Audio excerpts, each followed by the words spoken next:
शिव त्रिदेवों में एक देव, देवों के देव महादेव, भोलेनाथ, शंकर, महेश, रुद्र, नीलकंठ, गंगाधर आदि कई नामों से भी जाने जाने वाले, जिन्हें तंत्र साधना में भैरव के नाम से भी जाना जाता है। ओम त्र्यंबकम यजामहे सुगंधिम पुष्टिवर्धनम उर्वारुकमेव बंधनात् मृत्युर्मोक्षे मामृतात्, अर्थात हम त्रिनेत्र को पूजते हैं जो सुगंधित है और हमारा पोषण करते हैं। जैसे फल शाखा के बंधन से मुक्त हो जाता है, वैसे ही हम भी मृत्यु और नश्वरता से मुक्त हो जाए। श्रावण महादेव शिव का प्रिय महीना। जटाटवी गलज्जल प्रवाह पावित स्थले गलेवलंब्य लंबिताम्बुजंग तुंग मालिका डमड्डमड्डमड्डमड्डमन् निदान वड्डमर्वयं चकार चंड तांडवं तनोतु न शिव शिवम। जिनकी जटा से बहने वाली माता गंगा के जल से उनका कंठ पवित्र है और उन्होंने गले में हार की तरह सर्प को धारण करके रखा है, उनके डमरू से हो रही डमट डमट डमट से सारा संसार जागृत हो जाता है। ऐसे है शिव जो सबका कल्याण करे। भगवान शिव की महिमा अपरंपार है। जो शिव भक्त सदा ही शिव भक्ति में लीन रहते हैं और उनका चित्त सदा ही शिव का नाम भजता है, वो शिव भक्त जब सावन के इस महीने में महादेव की आराधना करते हैं तो उन्हें कई गुना सुवासिश प्राप्त होता है। शास्त्रों और पुराणों के अनुसार देवाधिदेव शिव को सावन महीना अत्यंत प्रिय है। तो आइए जानते हैं क्या है इस सावन के महीने के पीछे की कथा आज की इस प्रस्तुति में। सावन के महीने में शिवलिंग पर शिव को प्रिय वस्तुएं जैसे कि बेलपत्र, धतूरा, जल, दूध, शहद इत्यादि चढ़ाया जाता है। सावन महादेव को अत्यंत प्रिय है और उनके भक्तों को भी। शिव पुराण की कथा के अनुसार जब देवता और असुर अमृत पाने के लिए समुद्र मंथन कर रहे थे, तब उस समय अत्यंत भयंकर विष हलाहल निकला, जिसे देखकर वहां उपस्थित सभी असुर और देवता घबरा उठे कि इस विष को कौन ग्रहण करेगा। देवताओं ने कहा, इस विष को हम कदापि ग्रहण नहीं करेंगे, हम यहाँ अमृत कलश के लिए आए हैं, मृत्यु के लिए नहीं। वहीं असुरों ने कहा, तो हम भी तो अमृत के लिए ही आए हैं, इस विष को हम में से भी कोई भी ग्रहण नहीं करेगा। काफी देर तक देवताओं और असुरों में वाद विवाद होता रहा और इतने समय में हलाहल विष से सृष्टि का विनाश होने लगा। देवताओं और असुरों की मूर्खता को देखते हुए स्वयं शिव वहां उतर आए और कल्याण के देवता महादेव शिव ने संसार की रक्षा के लिए उस हलाहल को ग्रहण कर लिया। देवी पार्वती को ये ज्ञात था कि हलाहल को ग्रहण करने के बाद महादेव को कई समस्याएं हो सकती हैं, इसीलिए देवी पार्वती ने हलाहल को उनके कंठ में ही रोक दिया। विष को कंठ में रोकने की वजह से उनका कंठ नीला पड़ गया और वो नीलकंठ कहलाए, परंतु इसके पश्चात उनके संपूर्ण देह में आग सी लग गई और वो हलाहल की ऊर्जा से अत्यंत गर्म हो उठे। तभी सभी देवी देवता, गंधर्व, अप्सरा, ऋषि मुनि, साधु, असुर और राक्षसों ने उनका जल से अभिषेक किया और उनके देह को शीतलता प्रदान की। इसी पौराणिक कथा के चलते हर सावन शिवलिंग पर जलाभिषेक अनिवार्य बताया गया है और जो कोई भी कुछ और ना करे परंतु जलाभिषेक ही करता है तो भी उसके दुख दर्द और दरिद्रता दूर हो जाती है और सभी मनोकामनाएं भी पूर्ण होती है। इसी कारण संपूर्ण भारत से केवड़िए अपने भोलेनाथ के लिए जल लेकर आते हैं। कथाओं के अनुसार अगर कोई व्यक्ति साल भर शिव की पूजा नहीं कर पाता और केवल सावन के महीने में ही उनकी पूजा करता है तो उसे साल भर के पुण्य की प्राप्ति होती है। इस महीने को तपस्या, साधना और तांत्रिक शक्तियाँ प्राप्त करने की दृष्टि से भी उत्तम माना जाता है। सावन का महीना शिव को अति प्रिय है। इस समय शिव को उनकी प्रिय वस्तुएं जैसे कि शीतल जल, दूध, बेलपत्र, बेल फल, शहद, रुद्राक्ष और धतूरा, इन सभी की भेंट चढ़ाकर नियम अनुसार पूजा पाठ करने के बाद शिव पुराण की कथाओं का पाठ किया जाता है। इन सभी विशेष वस्तुओं में से भक्त केवल अगर गंगा जल से ही शिवलिंग का अभिषेक करता है तब भी वो उतने ही प्रसन्न होते हैं जितना बाकी सब चढ़ाने के बाद होते हैं। सावन का हर दिन शिव का दिन है और हर क्षण शिव का क्षण है और इस समय में आप कल्याण के देवता से कोई भी वर की प्राप्ति कर सकते हैं। इस माह के दौरान उपासक को लाभ होते हैं, जैसे कि जिस भी कन्या और कुमार का विवाह नहीं हो रहा होता है, सावन में महादेव की पूजा से उसे मनचाहा वर प्राप्त होता है, जिसके पीछे शिव पुराण में एक कथा बताई गई है। प्राचीन काल में प्रजापति दक्ष ने एक यज्ञ कराया था, परंतु उसमें सती और महादेव को आमंत्रित नहीं किया।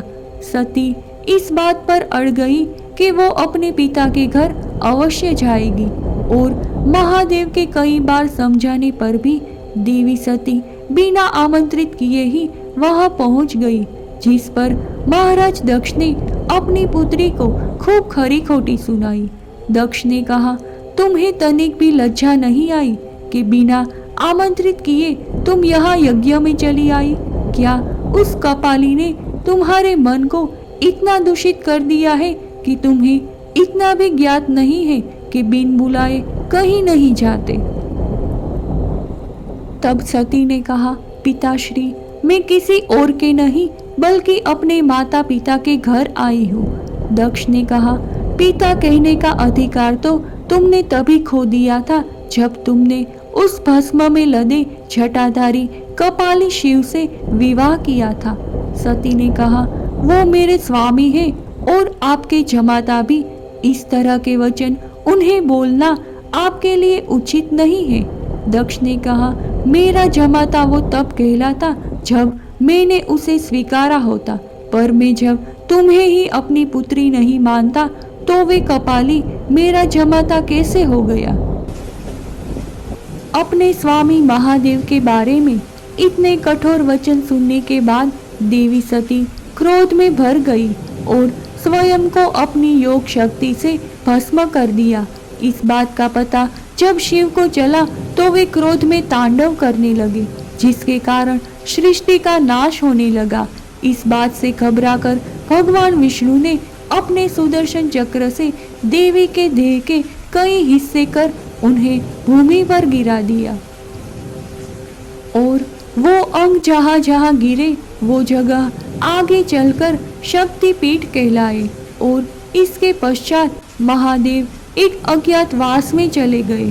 उनके संसार से मुंह मोड़ लेने के बाद सृष्टि चक्र ही डगमगा गया और इस दुविधा का समाधान लेके आई पर्वतराज हिमालय की पुत्री देवी पार्वती, जो पिछले जन्म में हुई देवी सती का पुनर्जन्म था।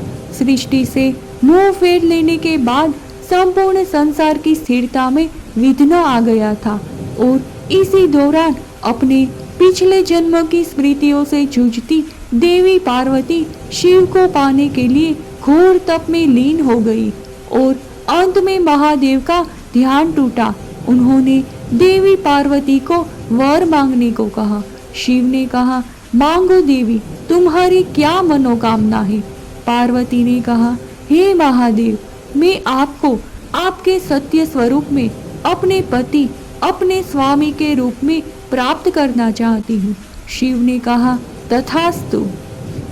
मान्यताओं के अनुसार जो भी कन्या या पुरुष सावन के महीने में महादेव का व्रत करता है और उनकी नियमानुसार पूजा अर्चना करता है, उन्हें महादेव और देवी पार्वती मन चाहे वर देते हैं। पुराणों में सावन के महीने की अलग अलग महिमा बताई गई है। देवशयनी एकादशी से संसार के पालनहार श्री हरि विष्णु संसार की देखरेख का दायित्व महादेव को देकर योग निद्रा में चले जाते हैं और इस दौरान प्रभु शिव और माँ गौरी भूलोक पर आकर अपने सभी भक्तों की मनोकामना पूरी करते हैं।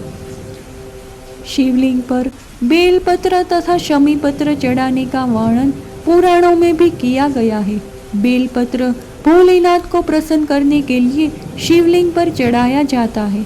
कहा जाता है कि आग का एक फूल शिवलिंग पर चढ़ाने से सोने के दान के बराबर फल मिलता है। 1000 आग के फूलों की अपेक्षा एक कनेर का फूल, 1000 कनेर के फूलों को चढ़ाने की अपेक्षा एक बिल्व पत्र से दान का पुण्य मिल जाता है। 1000 बिल्व पत्रों के बराबर एक द्रोण या गुमा फूल फलदायी होते हैं। 1000 गुमा के बराबर एक चिचिड़ा, 1000 चिचिड़ा के बराबर एक कुश का फूल, 1000 कुश फूलों के बराबर एक शमी का पत्ता, 1000 शमी के पत्तों के बराबर एक नील कमल, 1000 नील कमल से ज्यादा एक धतूरा और 1000 धतूरों से भी ज्यादा एक शमी का फूल शुभ और पुण्य देने वाला होता है। सावन के महीने में सबसे अधिक बारिश होती है जो शिव के गर्म शरीर को ठंडक प्रदान करती है। भगवान शंकर ने स्वयं सनत कुमारों को सावन महीने की महिमा बताई है कि मेरे तीनों नेत्रों में सूर्य दाहिने, बाएं चंद्रमा और अग्नि मध्य नेत्र है। जब सूर्य कर्क राशि में गोचर करता है तब सावन महीने की शुरुआत होती है। सूर्य गर्म है जो ऊष्मा देता है, जबकि चंद्रमा ठंडा है जो शीतलता प्रदान करता है। इसीलिए सूर्य के कर्क राशि में आने से झमाझम बारिश होती है, जिससे लोक कल्याण के लिए विष को पीने वाले भोलेनाथ को ठंडक व सुकून मिलता है। इसीलिए शिव का सावन से इतना गहरा लगाव है। सावन के प्रत्येक दिन भक्तों को प्रातः उठकर साफ और श्वेत वस्त्र धारण करके शिवलिंग पर जलाभिषेक, चंदन का तिलक, बेलपत्र, भांग, धतूरा, धूप और दिया जलाकर शिव की स्तुति करनी चाहिए। ऐसा करने से आप शिव के और भी निकट आ जाएंगे, जिससे अगर व्यक्ति की कुंडली में किसी भी प्रकार का दोष है तो वो भी समाप्त हो जाता है और सबसे महत्वपूर्ण देवाधिदेव शिव की कृपा प्राप्त होती है, क्योंकि वो कहते हैं ना, जो विधाता का भी विधान बदल सकते हैं वही शिव है। सावन और साधना के बीच चंचल और अति चलायमान मन की एकाग्रता एक अहम कड़ी है, जिसके बिना परम तत्व की प्राप्ति असंभव है। साधक की साधना जब शुरू होती है तब मन एक विकराल बाधा बनकर खड़ा हो जाता है। उसे नियंत्रित करना सहज नहीं होता, लिहाजा मन को ही साधने में साधक को लंबा और धैर्य का सफर तय करना होता है। इसीलिए कहा गया है कि मन ही मोक्ष और बंधन का कारण है, अर्थात मन से ही मुक्ति है और मन ही बंधन का कारण है। भगवान शंकर ने मस्तक में ही चंद्रमा को दृढ़ कर रखा है, इसीलिए साधक की साधना बिना किसी बाधा के पूर्ण होती है। तो ये थी देवाधिदेव शिव के सबसे पावन महीने सावन की संपूर्ण कथा। आप सभी को सावन की हार्दिक शुभकामनाएं। ओम नमः शिवाय।